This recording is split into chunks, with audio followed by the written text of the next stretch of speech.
धैर्य का परिचय दिया है वो मानो एक सागर के समान। सागर का जल सूखता नहीं, उसी तरह से साहेब जी का जो विशाल हृदय है, विशाल विचार है, सदगुरु कबीर के सच्चे अनुयायी हैं। इन तमाम बातों का परिचय हमें इस परिस्थिति से ही पता चल रहा है। हमें इस क्षणभंगुर संसार पर बहुत नाज नहीं करना चाहिए, बहुत गौरवान्वित नहीं होना चाहिए, क्योंकि हम सब जो हैं एक न एक दिन उस काल के पंजे में जाने वाले हैं। इस दुनिया में अगर कोई बात सच्ची है, शाश्वत, तो ये है मनुष्य का मृत्यु। चाहे मनुष्य हो, चाहे जीवधारी कोई भी प्राणी हो, इस मृत्यु मंडल में उसको एक न एक दिन जाना है।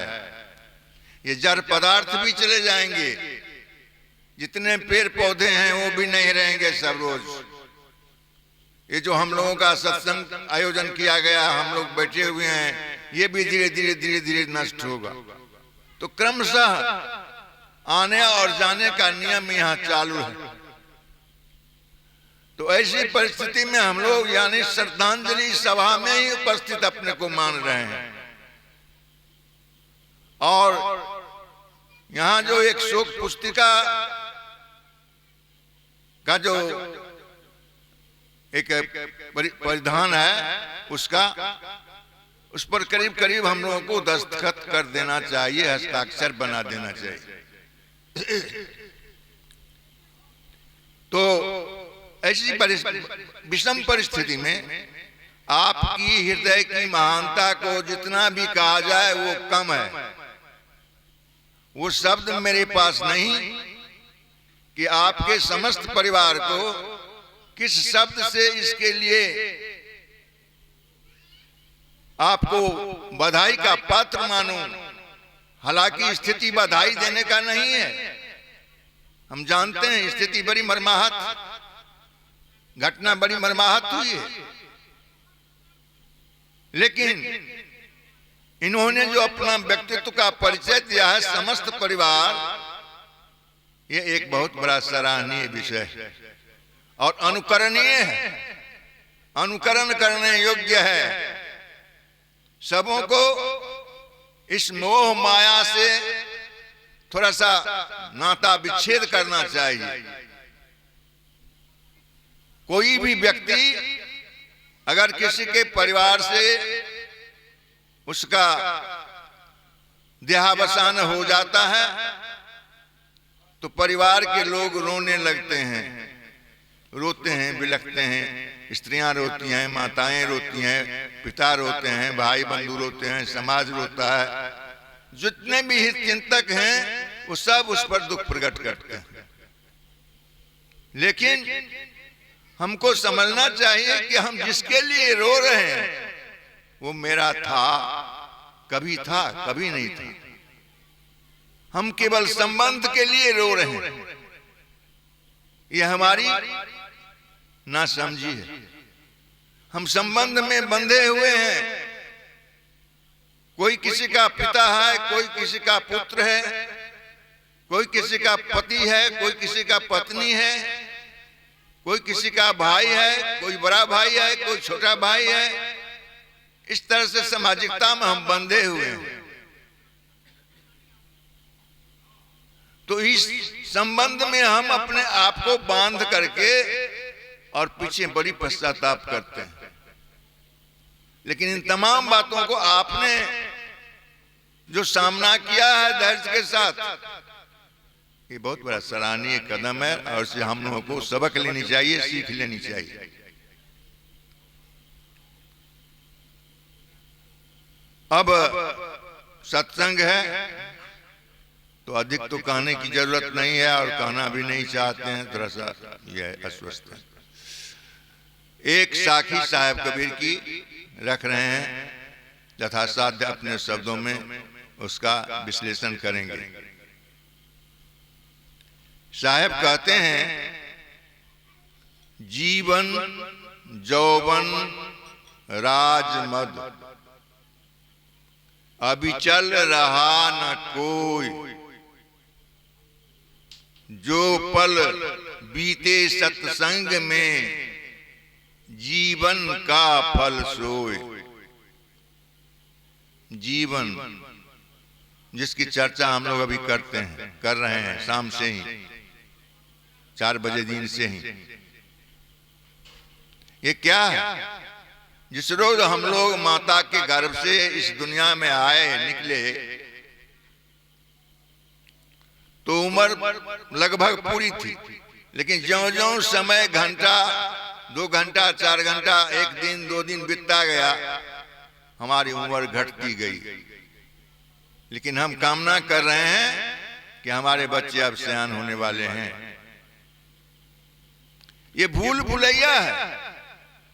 दरअसल में वो सयान नहीं होते तो पीछे की ओर जा रहे हैं। तो ये जीवन का जो सफर है, जीवन का जो यात्रा है, उस यात्रा में हम लोग चल रहे हैं। न जाने किस घड़ी हमारा पांव फिसल जाए और हम गिर जाएं, हमारी मौत आ जाए। क्योंकि इस काल के राज में हम प्रतिबंधित हैं, बंधे हुए हैं। इस संसार में काल भय राजा भरमक जाल पसारा हो, असुर नर मुनि को छल से मारे और कि कौन बिचारा हो।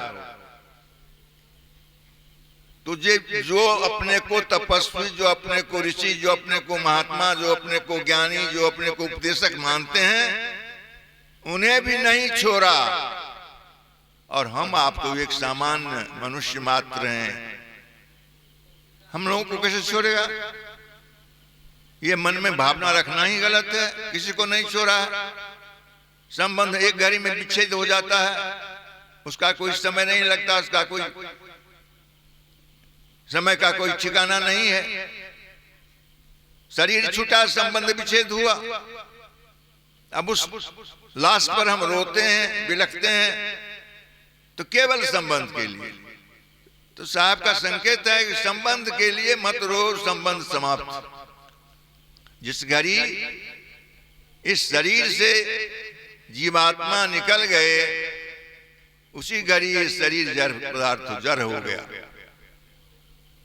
और इसकी जो गति हो, जिस ढंग से इसको रूपांतरित किया जा सके, रूपांतरित कर दिया जाता है। ऐसा हर समाज। तो साहब कहते हैं कि जीवन और यौवन, ये जीवन जो है क्षणभंगुर है। इतिहास साक्षी है। रामकृष्ण आए, बड़े भारी भगवान कहलाए, बड़े उनका पूजा हुआ, बहुत सारे भक्त हुए उनके, लेकिन उन्हें भी जाना पड़ा इस संसार को छोड़कर। सदगुरु कबीर आए, जिनके पद चिन्ह पर चलने वाले हम लोग हैं। 100% नहीं चलते हैं तो कम से कम जो ही चलते हैं, लेकिन मानते तो हैं, चलने का भी प्रयास करते हैं। वो भी आए अपने समय से और वो भी गए। उनका जो उपदेश मात्र था मानव समाज को, उस उपदेश को हम लोग अपने जीवन में उतारने के लिए कबीर पंथ समाज कहते हैं। कबीर पंथी, कबीर के बताए हुए राह पर अपने आप को चलना। लेकिन ये जीवन तो क्षणभंगुर है। जो ही हो गया, जितना देर हो गया वही बहुत है। इसकी कोई गारंटी नहीं है कि कितना रोज चलेगा। ये तो एक क्षण में जा सकता है या 100 बरस रह सकता है, कोई बात नहीं है। तो जीवन, यौवन, जीवन चलने वाला है, चलता है, एक रोज समाप्त हो जाएगा, सबका समाप्त होता है। यौवन जैसे अभी जवानी के मद में, एक रोज हम लोग भी जवान थे और नहीं बुझाता था किसी रोज बुढ़ापा भी आएगा। एक मद होता है, जवानी का मद होता है। तो उस यौवन के मद में मदांध थे, लेकिन कहते हैं कि वो भी चलायमान है, एक दिन बुढ़ापा आएगा और हाथ मल के इस दुनिया से जाना पड़ेगा। नित्यकारों ने कहा है कि चलंग वित्तंग चलंग चित्तंग चलंग स्थित यौवने, चला चले चौ संसारे धर्मे एको ही निश्चल। ये धन जो है चलायमान है। आज कोई महासेठ है, कल वो भिखारी बन सकता है, और बना है। हम लोग आंख के सामने में देखें, अपनी नजर से देख रहे हैं कि फिर भिखारी बन गया और महासेठ था। तो ये यौवन रुकने वाला नहीं है, ये भी जाएगा। और ये संपत्ति जो है ये भी रुकने वाला नहीं है, एक न एक रोज आपके हाथ से दूसरे हाथ में हस्तांतरित हो जाएगा। जिस मद में हम हैं, जिस पर ढेर सारी चर्चाएं संध्या काल से हुई है कि मद क्या है, अहंकार क्या है, इसको हमको नहीं पालना चाहिए। जो सच्चे मानव हैं अपने हृदय में अहंकार नहीं पालते, उसमें भी खास करके आध्यात्मिक जगत के जो लोग हैं, आध्यात्मिक जीवन बिताने वाले जो व्यक्ति हैं, वो अहंकार को नहीं पालते। अहंकार से आदमी नाश होता है। जब बुद्धि विपरीत होती है मनुष्य का, तो वो अहंकारी हो जाता है, और अहंकार होने पर उसका सत्यानाश हो जाता है। कई प्रमाण हैं, इतिहास साक्षी है। कोई अहंकारी नहीं रहा, उसका गुमान नष्ट हो गया। तो जीवन यौवन भी नहीं रहेगा, जीवन भी नहीं रहेगा, यौवन भी नहीं रहेगा, राजमद भी नहीं रहेगा। ये भी चलने वाला है। चलंग वित्तंग, वित्त धन संपत्ति वो चलने वाला है। चलंग चित्तंग, ये मन चलायमान है, बहुत द्रुत गति से चलता है। चलंग स्थिति यौवने, जवानी चलने वाला है। इस तरह से चला चले चौ संसारी, इस संसार चलायमान है, चलेगा। एक न एक दिन वो अपना जो निर्गत स्थान है उसको वहां पर पहुंच करके अपना ठिकाना लगाएगा। तो इसलिए साहब कहते हैं कि अविचल रहा न कोई अविचल नहीं रहा, सब चल रहा। अविचल नहीं, जो न चले वो अविचल है, जो चले वो चल है। तो जो चलने वाला है वो चल है। हम लोग चलने वाले हैं, तो चल जीवन में है। तो फिर हमारा कल्याण कैसे हो? उसका एक तरीका है कि सत्संग में जाएं, चाहे छोटी सत्संग हो, चाहे बड़ी सत्संग हो, चाहे किसी भी पंथ पंथा का सत्संग हो। हमको भेद नहीं करना है कि हम अमुक सत्संग में नहीं जाएंगे, ये हमारे पंथ का सत्संग नहीं। नहीं, अच्छा ज्ञान सब में है। थोड़ा सा जो अच्छा ज्ञान बुझाएगा, अच्छी बातें बुझाएगी, उसको अपने जीवन में हम ग्रहण करेंगे। और जो छोड़ने वाली बात है उसको हम छोड़ देंगे। लेकिन सत्संग में जाना कोई गुनाह तो नहीं है, कोई पाप तो नहीं है। अच्छी अच्छी बातें कही जाती है।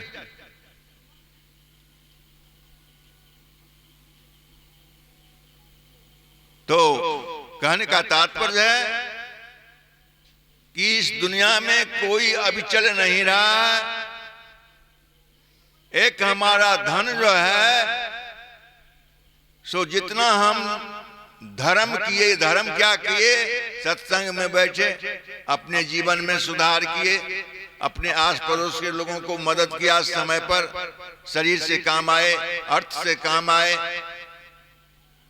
निसहाय को सहायता किया, जीव पर दया किया, कम से कम इतनी बातें रहे, तो ये जीवन का सच्चा फल है। संतों के ये मूल लक्षण है।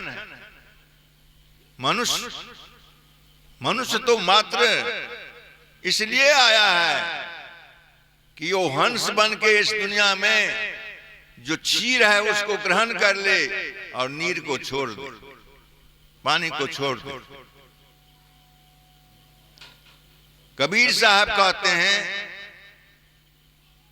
ये नीर क्षीर का करे निबेरा, कहा कबीर सोय जन मेरा।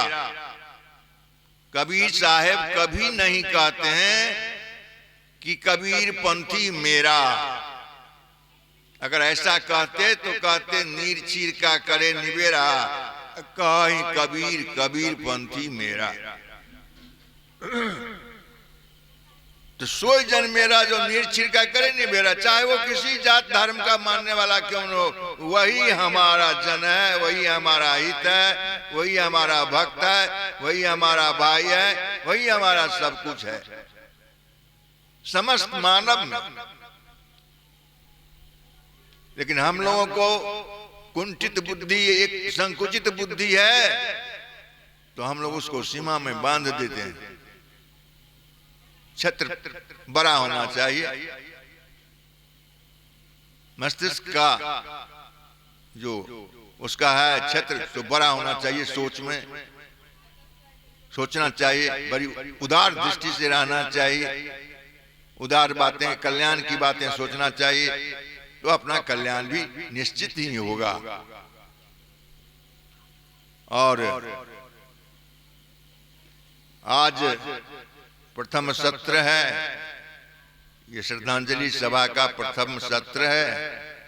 अब कल जो फिर दूसरे सत्र में कार्यक्रम होगी उसमें हम लोग फिर उपस्थित होंगे और यथासाध्य अपने शब्दों में आप सबों से मिलेंगे, आप सबों से बातचीत होगी। इन शब्दों के साथ वाणी विराम लेता हूँ। साहिब बंदगी। साहिब